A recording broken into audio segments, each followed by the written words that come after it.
अपराध जनाचा, जगाचे अपराध सहन करण्याची अपार कोटीची सहनशीलता त्याच्या जीवनामध्ये असते. आता योगाचा विचार करायचा झाला तर इथं योग म्हटलं की त्याचा रूढ अर्थानं आपल्या डोळ्यासमोर लगेच तो हठयोग आणि ती अष्टांगाची सगळी सामुग्री येते, तसा इथं अर्थ घ्यायचा नाही. त्याचा योगिक अर्थ असा आहे की दोन वेगळ्या असणाऱ्या गोष्टी एकत्र येणं, जोडणं, याला योग असं म्हटलं जातं. हा वाक्प्रयोग आपल्याकडे आपल्या व्यवहारातही बसता उठता लोक करतात. म्हणजे दिवाळी झाली की माणसं सांगतात आता मुलाचं किंवा मुलीचं ह्या वर्षात उरकून टाकायचं. पण ते दिवाळी होते, मग ते तुळशीची लग्न होतात, पाहुणे इकडे तिकडे पाहायला सुरू होतं. पण ते दत्त जयंती झाली, मकर संक्रांती झाली, पाहता पाहता ते रथसप्तमी गेली, महाशिवरात्री गेली, रामनवमी झालं, सगळंच झालं, अगदी पावसाळा आला. माणसं सांगतात फार प्रयत्न केले पण यंदा काही योग नाही आला. योग आला नाही म्हणजे ते दोघं एकत्र येणं, ते दोन जीव, दोन गावं, दोन घरं ह्यांना जोडणं, याला योग असं म्हणतात. तेव्हा अनेक पद्धतीच्या योगांचा विचार करता येईल का, फक्त वेळेच्या अभावी थेट जर पुढे जायचं झालं तर संपूर्ण योगांचा परिपोष ज्या योगामध्ये व्हावा की जीव आणि ब्रह्म यांचं ऐक्य, हाच एक पद्धतीचा योग आहे. ज्ञानेश्वरीच्या 12व्या अध्यायात ज्ञानोबराय सांगतात, जीव परमात्मा दोन्ही बैसोनी ऐक्यासनी, जयाच्या हृदय भुवनी विराजती, ऐसा योग समृद्धी होऊनी. असा योगी मुक्ताबाई सांगतात योगी. पण हे सगळं होण्याआधी पहिली गोष्ट पावन मनाचा आणि दुसरा त्यातला निकष साहे अपराध जनाचा. जगाचे अपराध सहन करण्याची सहनशीलता माऊली त्याच्याकडे असली पाहिजे. आता जग आणि हे योगी किंवा संत महानुभाव, तुम्ही नुसते योगी नाही, ज्ञानराज माझी योग्याची माऊली हा तुमचा विचार आहे.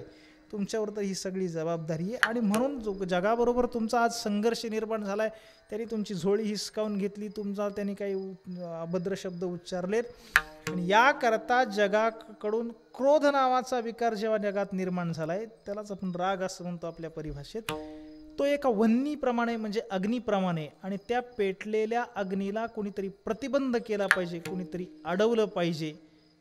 कारण काय, अग्नीच्या स्वभावाची वैशिष्ट्ये जर पाहायची झाली तर अग्नी हा कठोर आहे, कठोर आहे. दुसरी गोष्ट, त्याला कुठल्याही दिशेचं वावडं नाही, जिकडून वाऱ्याची साथ मिळेल तिकडून तो निघाला. इतका कठोर अग्नी आहे की दिवा लावत असताना आजीच्या बोटाला जर वाजलं तर चटका बसणार.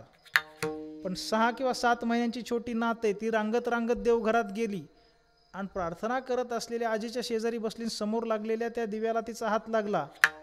तो दिवा विचार करणार आहे का ती म्हातारी आहे पण ही छोटं बाळ आहे, ह्याला नको भाजा? ते काही विचार करत नाही. म्हणजे वर्तमानपत्राचा कागद अग्नीत पडला, काय होणार? जाणार. ग्रंथाचा कागद त्याच्यात पडला, काय होणार? जाणार. घडी न पडलेली, टाचणी न टोचलेली, कोरी करकरीत 500 रुपयांची नोट त्याच्यात पडली, काय होणार? ऐकायला वाईट वाटते ना, सांगायला किती वाईट वाटते हे काय सांगू तुम्हाला मला. पण ते चांगलं वाईट आपल्याला, अग्नीला काही घेणं नाही, तो जाळणार म्हणजे जाळणार. असा पेटलेला अग्नी हा अडवला पाहिजे आणि विझवला पाहिजे, अन्यथा फार मोठा अनर्थ घडेल. याकरता त्या क्रोधरूपी अग्नीला प्रतिबंध करणारं पाणी या भूमिकेत संतांनी असावं, ही अपेक्षा दुसऱ्या चरणी. विश्वरागे झाले वन्नी, विश्वरागे झाले वन्नी, विश्वरागे झाले वन्नी,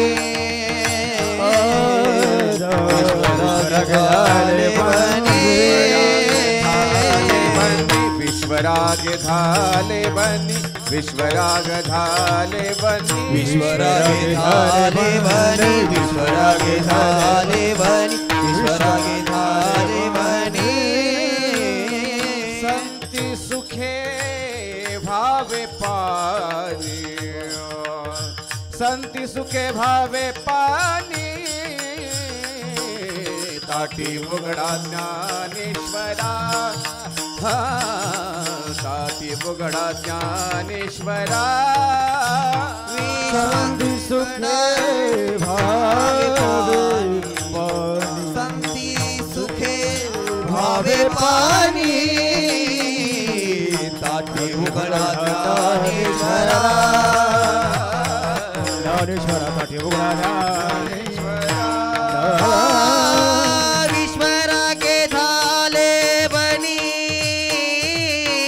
संती सुखे भावे पाणी संती सुखे भावे पाणी संती सुखे भावे पाणी विश्वरागे धारे बनी